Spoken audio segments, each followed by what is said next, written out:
Bonjour à tous et bienvenue dans cette nouvelle vidéo. De temps en temps, certains d'entre vous m'envoient des problèmes par mail pour me demander mon avis et j'en profite pour faire un tutoriel. Donc voilà le problème qui m'a été proposé la semaine dernière. On a ici une image d'un poulailler vue d'en haut. Alors l'image est prise avec la caméra d'un Raspberry Pi et l'objectif est de détecter la présence d'œufs pour pouvoir envoyer une alarme. Donc ici on en voit un dans le coin. Donc on va faire l'exercice et on va essayer de voir si dans ce carré, il suffira ensuite de l'appliquer à l'ensemble des rectangles, des carrés, on va voir ici si on peut détecter la présence ou pas de cet œuf. Alors j'ai récupéré quelques images d'œufs et des images avec juste de la paille, donc on a la version avec et sans. Et lorsqu'on veut détecter un objet, donc ce qu'on a vu, c'est qu'il faut trouver quelque chose qui permette de discriminer les endroits où il y a ce que l'on cherche et le reste de l'image. On a vu plusieurs techniques, par exemple InRange est une de ces techniques.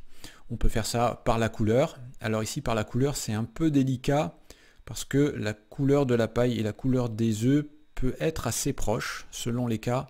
Par exemple ici c'est relativement proche, ici aussi. Faire ça sur la couleur, c'est assez difficile.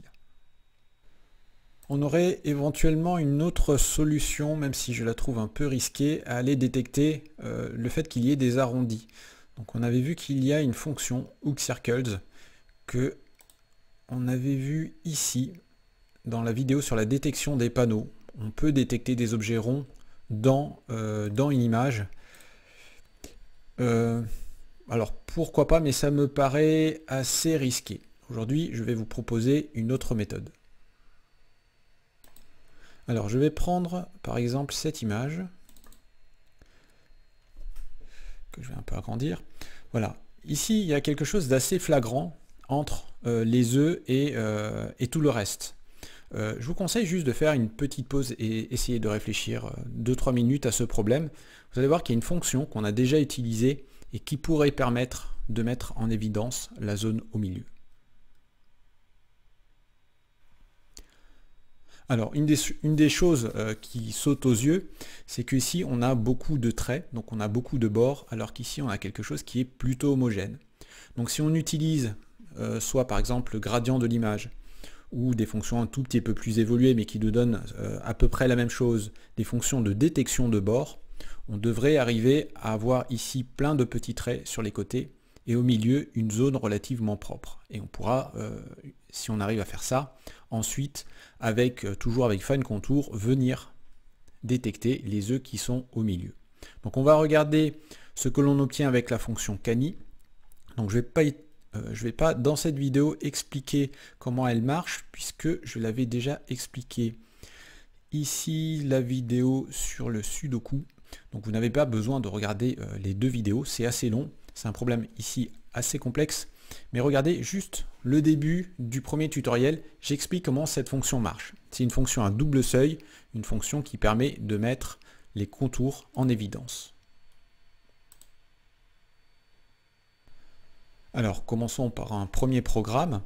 Donc on va regarder tous les fichiers JFIF, donc ce sont mes fichiers ici. On va tous les lire un par un et on va les donner à la fonction Cani, donc avec ces deux seuils par rapport à la luminosité qu'il y a sur ces fichiers. J'ai des résultats qui sont relativement bons. Donc regardons ce que ça donne. On va venir ici.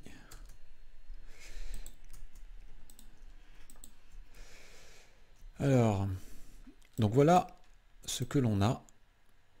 Donc ici on voit tous les traits. Il y a la détection ici de tous les contours, de tous les bords. Et au milieu, on voit une zone plutôt homogène. Et si on regarde l'image suivante, voilà, il n'y a aucune grande zone homogène. Donc bien sûr, plus l'objet est gros et plus c'est flagrant. Hein. Ici, on a vraiment une bonne détection. Là, on n'a plus rien. Voilà, donc on voit que juste en faisant appel à cette fonction, déjà, on a quelque chose de pas mal. Alors, ce que l'on a à faire maintenant, maintenant qu'on voit que les objets ici blancs et les traits blancs et noirs sont très très proches, ce que l'on va faire, comme très souvent pour nettoyer tout ça, on le fait des fois pour nettoyer le bruit. Ici, on peut aussi appeler ça éventuellement du bruit. On va nettoyer ça avec érode et dilate. Juste en mettre 2 ou 3. Donc ça n'affecte pas les grandes formes, ou ça les affecte à peine, mais très très peu, et ça, ça va avoir pour effet d'effacer tout le reste. Donc on va ajouter ça et voir le résultat. Bien, alors, hop, et hop. Voilà, on va faire 3 érode et 2 dilate. Et ça devrait être pas mal. Je vais enregistrer. Donc voilà, là on a bien nettoyé. On a quasiment plus de traits et on voit quelques surfaces au milieu. Alors là, les œufs sont petits, donc on a des surfaces qui sont assez petites, mais c'est pas grave, c'est suffisant pour faire une contour. Et on fera une sélection en fonction de la surface. Donc on va aller voir ce que ça donne avec les autres. Voilà, là on a une surface au milieu qui est relativement grande. Donc on voit que c'est plutôt pas mal. Alors c'est vrai que quand les œufs sont petits, peut-être qu'il faudrait mettre un peu moins faire appel un peu moins à ces deux fonctions. Ceci dit, les images ont des résolutions un peu différentes, donc ça c'est le genre de fonction qu'il faut adapter en fonction de la résolution. Mais tout de même, on a un résultat qui est ici. Bon, voilà, ici quand les œufs sont gros, là vraiment c'est vraiment flagrant. Là on a un très bon résultat.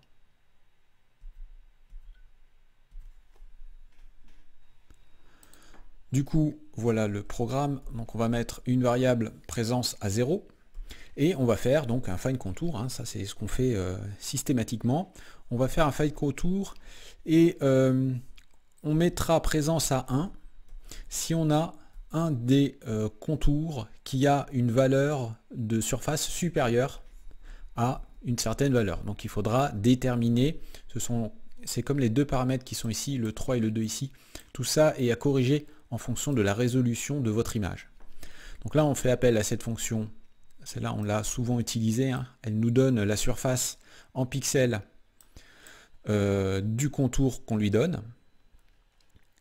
Et ensuite, on peut faire un test sur sa valeur. Donc là, voilà, si je suis au-dessus de 150 pixels, alors je vais mettre présence à 1. Et on n'a plus qu'à faire un petit test. Si présence est à 1, alors j'écris OK sur l'image. Si présence n'est pas à 1, alors j'écris KO sur l'image. Voilà donc le programme. Donc ici, on a bien une détection d'un des œufs. Donc on peut écrire OK.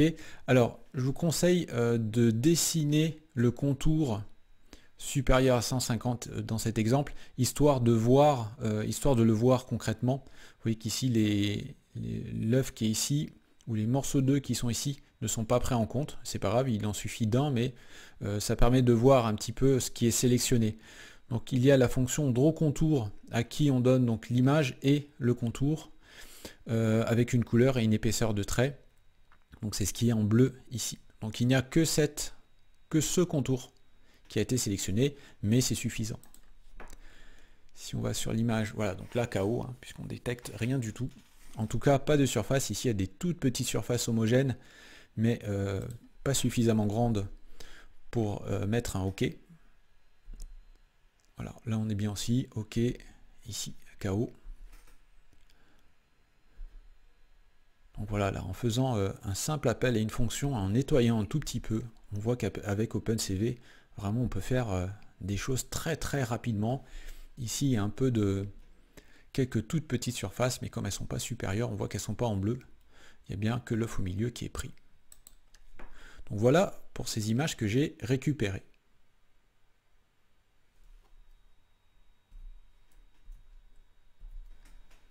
Bien, il faut maintenant revenir à l'image de base, puisqu'on doit travailler là-dessus. Alors ici déjà, comme on a pris un algorithme qui va détecter donc la paille finalement, il va falloir travailler sur des zones, puisque ici on a des zones qui vont être homogènes. Donc là, ça, ce ne sont pas des œufs. Donc il va falloir faire des rectangles. Alors c'est pas un souci, et en plus le programme sera beaucoup plus rapide et donc consommera moins, donc c'est pas une mauvaise idée. Ce qu'il va falloir par contre, c'est changer les seuils, parce que ici l'image est relativement sombre. Alors soit on travaille sur la luminosité, soit on change les seuils de la fonction Cani. Au final, voilà le programme. Donc déjà, il faut trouver les deux points d'un rectangle qui entourent donc l'œuf qui est ici, donc un rectangle qui fasse à peu près ça, pour aller chercher juste cette zone dans l'image.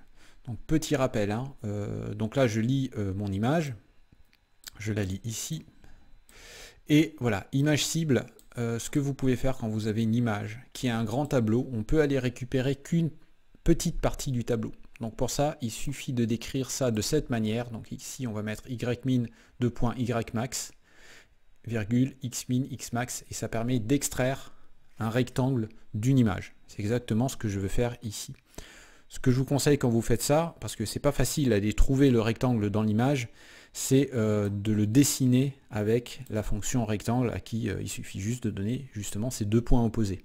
Ça vous permettra de le voir. Et ensuite, on va faire exactement ce qu'on a vu avant. Donc j'ai juste changé ici les seuils de la fonction cani parce que l'image est beaucoup plus sombre. Voilà le rectangle qui est ici. Donc là, on travaille sur cette zone. Voilà le résultat avec la fonction cani et son nettoyage. Et donc là, on a bien un œuf qui est détecté. Si on va sur l'image suivante, donc là je l'ai effacé juste en faisant un petit copier-coller de paille avant, et là on n'a rien du tout, et on le voit ici sur l'image qui a été générée à partir de la détection de bord. Donc voilà pour cet exercice. Voilà, donc comme vous l'avez vu, ce qu'il faut, c'est essayer de trouver un facteur discriminant entre l'objet et le fond de l'objet, et on peut trouver assez facilement des fonctions dans OpenCV. Alors si l'objet à détecter est trop compliqué, on peut aller ensuite vers les réseaux de neurones, mais il faut faire attention, il faut vraiment essayer de choisir l'algorithme le plus efficient, l'algorithme qui dépense le moins d'énergie possible pour faire ce que l'on a à faire. Mettre un réseau de neurones juste pour détecter des œufs avec une GPU et qui dépense 200 watts en continu juste pour savoir s'il y a un œuf dans le poulailler, ça coûte un peu cher en énergie. Donc là, avec juste cette librairie qui est très rapide et une prise d'image, alors peut-être toutes les 5 minutes ou tous les quarts d'heure, hein, là c'est pareil, ça sert à rien de faire ça en continu et d'avoir une analyse d'image tous les dixièmes de seconde. Une analyse d'image toutes les 5 minutes est pas mal, et on obtient un résultat simple avec un tout petit programme, juste un calcul de gradient, où en fait la fonction cani fait un tout petit peu plus qu'un calcul de gradient, mais avec une fonction vraiment très efficace, on arrive à nos fins. Comme d'habitude, je laisse tout le code à disposition sur mon GitHub, vous le savez, le lien est dans la description de la vidéo. N'hésitez pas à poser des questions si vous en avez, j'essaierai de répondre dès que j'ai un moment. Et en attendant, je vous dis à bientôt.